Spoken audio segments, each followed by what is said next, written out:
Hi everyone, मेरा नाम है आशुतोष यादव और आज मैं आपके लिए लेके आया हूँ BMW की 310R। अब ये जो R आप देख रहे हो, इसी का बड़ा भाई है ये जो GS है। दोनों में इंजन कॉन्फ़िगरेशन सेम है, दोनों में पावर सेम है, दोनों का जो चैसी है वो सेम है, बट इनका व्हील साइज़ डिफरेंट है, इनका ग्राउंड क्लियरेंस डिफरेंस है और कुछ प्रैक्टिकल चीज़ें हैं जो इनमें डिफरेंट हैं। तो ये कुछ ऐसी चीज़ें हैं जो इन्हें डिफरेंट बनाती हैं। ये ऑफ रोडिंग व्हीकल है, ये क्रूजिंग व्हीकल है, ये स्पोर्ट्स बाइक है, ये एडवेंचरस बाइक है। इसकी सबसे पहले 5 अच्छी चीज़ें बताता हूँ, मैंने पहले भी बताया है। अब मैं एडवेंचर बाइक में एक बारी बता चुका हूँ, अब मैं आपको इस बाइक में बताता हूँ कि इस 310R में क्या क्या एक्स्ट्रा आता है पहले के कंपैरिजन में। यहाँ पे आप देखोगे और नोटिस करोगे कि यहाँ पे ये LED लाइट आने लगी है, ये DRL इसमें आने लगा है। तो अगर आप DRL को ऑन करते हैं तो DRL कुछ ऐसा दिखता है और देख लीजिए DRL की लुक। तो ये अब फुल LED सेटअप कर दिया है और बहुत अच्छी चीज़ कर दी है। इंडिकेटर्स मैं आपको जला के दिखा देता हूँ, ये हैं कुछ इंडिकेटर्स की लुक। इसके अलावा अगर आप बात करें कि और क्या स्पेशल हुआ है, तो दूसरी स्पेशल चीज़ की ये है कि पहले जो इसका प्राइस आता था 3,10,000, अब उसे कम करके यहाँ पे BMW ने इंडिया में BS6 वर्जन में अपने प्राइस बहुत कम किया है और ये आपको कॉस्ट करेगी 2,45,000 से लेके 2,55,000 एक्स शोरूम दिल्ली। डिपेंड करता है कि आप कौन सा कलर लेते हैं। 2,45,000 से स्टार्ट है, बट ये जो आप देख रहे हैं कलर, ये 2,55,000 एक्स शोरूम प्राइस आपको कॉस्ट करता है। बहुत सारे लोगों को सर्विस की कंप्लेंट्स होती है, बहुत सारे लोग BMW इसलिए नहीं लेना चाहते कि उन्हें लगता है कि सर्विस में भी शायद महंगी हो सकती है। अब देखिए, BMW जो अपना स्मॉल कम्यूटिंग सेगमेंट जो है वहाँ पे अपनी पकड़ बनाना चाहता है, इसलिए उसने इतनी स्मॉल सेगमेंट बाइक्स और इतने कम रेट पे इंडिया में दी हैं। ये जो रेट है पहले के कंपैरिजन में लगभग 60-70 हज़ार रुपये कम है। 3,10,000 और 2,45,000 आप रेट लगा सकते हो कि सीधा सीधा लगभग 65,000 रुपये कम हो जाता है। तो 65,000 रुपये कम करने का मतलब ये है कि वो चाहते हैं कि इंडिया की जो ऑडियंस है, जो इंडियन ऑडियंस है, जो इनकी टारगेटेड ऑडियंस है, वो यहाँ से अपनी बाइकें ले पाए और BMW का एक्सपीरियंस कर पाए। सर्विस कॉस्ट की मैंने बात करी तो उन्होंने मुझे बताया कि सर्विस कॉस्ट जो इसका आता है sir, this will cost you between 6 to 7,000। ये रफ़ आइडिया दे रहा हूँ और ये मेजर सर्विस का आइडिया नहीं है। बहुत सारे लोग बोलते हैं कि इसमें ब्रेक सेटअप है, महंगा है, बाई ब्रेक का ब्रेक सेटअप है।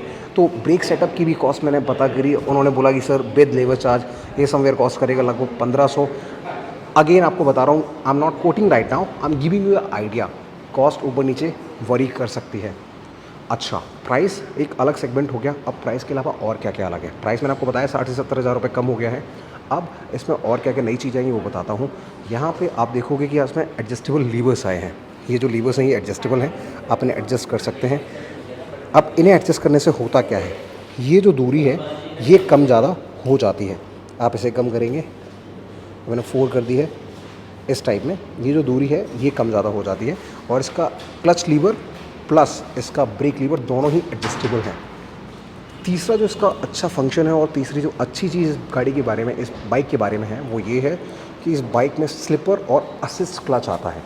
आपको इन केस कई बार होता है आप बहुत रफ़ राइड कर रहे हो और उस केस में आप नहीं चाहते कि आप बार बार क्लच दबाओ, या फिर थकान हो रही है, आपके हाथ में पेन हो गया है या इंजरी है, तो बहुत चांसेस होते हैं कि आप बाइक का क्लच नहीं दबाना चाहते। तो उस केस में क्या होता है कि कभी कभी क्या होता है, अब स्लिपर और तो उस केस में आप क्लच नहीं दबाएंगे, तो इसलिए इसमें स्लिपर और असिस्ट क्लच दिया गया है।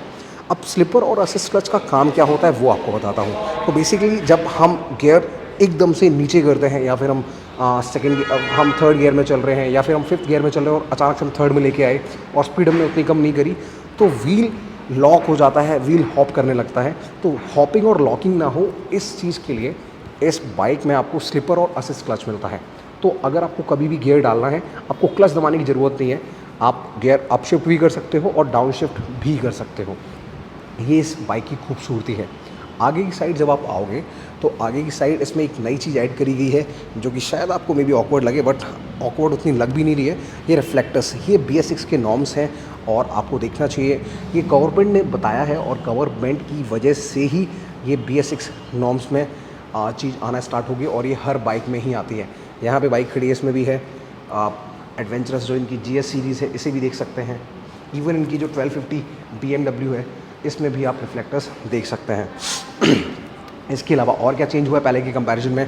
पहले के कंपैरिजन में अब इसमें जो पावर है, पावर तो नहीं बढ़ी है, पावर फिगर्स ऑलमोस्ट सेम ही रहे हैं, बट पावर जो इसका जो इंजन है वो 313 सीसी का है। और GS और R दोनों ही बाइकें सेम पावर ही प्रोड्यूस करती हैं, क्योंकि दोनों में सेम इंजन शेयर होता है। इनकी 34 PS की पावर है और 28 न्यूटन मीटर्स का पीक टॉर्क है। इसमें स्लिपर और असिस्ट क्लच आता है, मैंने आपको बता दिया। और इसका जो फ्रंट डिस्क ब्रेक है, अगर आप उसकी बात करें तो उसमें 300 mm का डिस्क यूज़ होता है और पीछे 200+ mm का डिस्क ब्रेक यूज़ होता है। आगे वाला जो व्हील है, अगर GS की बात करते हैं तो GS का 19 इंचज़ का है, बट ये जो बाइक आप देख रहे हैं इसका जो व्हील है वो आपको सिर्फ और सिर्फ 17 इंचज़ का मिलेगा। ये साइज़ देख सकते हैं, 110 70 17 ये रेडियल टायर है, जबकि BMW जो GS है उसमें आपको रेडियल टायर फ्रंट वाला नहीं मिलता है। बैक प्रोफाइल पे आते हैं और बैक प्रोफाइल शूट करते हैं। आपको बताता हूँ कि बैक प्रोफाइल में क्या साइज़ मिलता है। तो यहाँ पे आपको साइज़ मिलता है 150/60 R17। तो यहाँ पे ये जो R सीरीज़ है इसमें दोनों ही साइजेस सेम रखे गए हैं व्हील के, और जो GS सीरीज़ है उसमें दोनों साइजेस सेम नहीं हैं। इसके अलावा गाड़ी में बहुत सारी स्पेशल चीज़ें हैं। स्पेशल चीज़ जब आप राइड करेंगे then you will get to know. अच्छा, बहुत सारे लोगों का क्वेश्चन होता है कि हम इस प्राइस सेगमेंट में अपाचे क्यों ना लें, हम इस प्राइस सेगमेंट में BMW की बाइक ही क्यों लें, और हम इस प्राइस सेगमेंट में KTM ड्यूक क्यों ना लें। मैं आपको बताता हूँ कि एक तो राइडिंग प्लेजर जो होता है BMW का, वो आप तभी फील कर पाओगे जब आप BMW चलाओगे। दूसरी चीज़ जो हॉस्पिटैलिटी है BMW के as compare to KTM, as compare to TBS and all, तो आपको वो यहाँ पे डिफरेंस देखने को मिलेगा। और तीसरी चीज़ जो है वो ये कि इसकी रीसेल वैल्यू है, आफ्टर सेल्स एंड सर्विस है, वो आपको कई ज़्यादा थोड़ी बेटर मिल सकती है as compare to TBS and KTM। ये ऐसा कंपनी बोलती है कि आपको इसलिए BMW चूज़ करनी चाहिए, क्योंकि इस प्राइस सेगमेंट में ये कॉम्पीट करती है TBS, जो इसका मेन कॉम्पिटिटर है। प्राइस भी सेम है और इंजन भी सेम है। अब क्योंकि इनका जो प्लेटफॉर्म है वो भी सेम है, चेसिस भी सेम है, तो ये कुछ ऐसी चीज़ें हैं जो आपको नज़र में रखनी चाहिए और अपने आप को कंसीडर करना चाहिए जब भी आप ये बाइक ख़रीदने जाते हो। इस चीज़ को कंसीडर करना चाहिए। इसमें एक अच्छा फंक्शन ये आता है कि इसमें डबल स्टैंड नहीं आता है और साइड स्टैंड आता है, और अगर साइड स्टैंड नीचे है तो आपकी बाइक स्टार्ट नहीं होगी। इस चीज़ का ख्याल रखिए। सो इन केस अगर आप बाइक स्टार्ट करें और बाइक स्टार्ट नहीं हो रही है तो स्टैंड को ऊपर कीजिए और बाइक स्टार्ट हो जाएगी।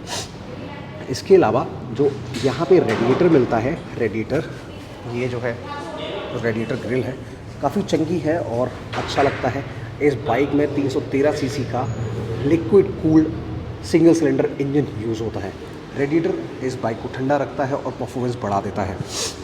बहुत सारे लोगों को लग रहा होगा कि यार BMW की बाइक आ गई, बट ना इसमें ब्रेक सेटअप वही बजाज वाला दे दिया है बाई ब्रेक का। बट मैं आपको बता दूं, आपकी नॉलेज के लिए बता दूं कि ये जो बाई ब्रेक है ये ब्रेम्बो का ही सब ब्रांड है, और बाई ब्रेक का मतलब है by Brembo, BER, that means Brembo का शॉर्ट फॉर्म लिखा हुआ है।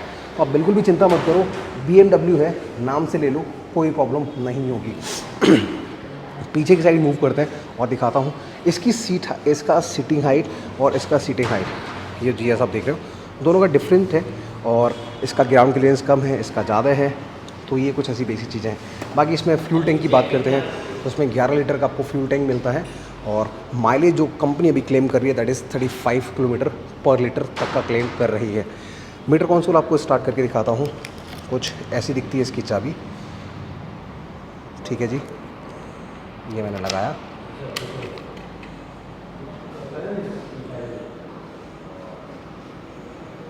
और ये है मीटर कंसोल। इसका टाइम लेता है स्टार्ट होने में, और यहाँ पे एक बटन भी मिलता है, ये जो आप देख रहे हो। बटन के थ्रू आप चीज़ें ऊपर नीचे कर सकते हो, रेंज आ गया, डेट आ गया, सेटअप कर सकते हो।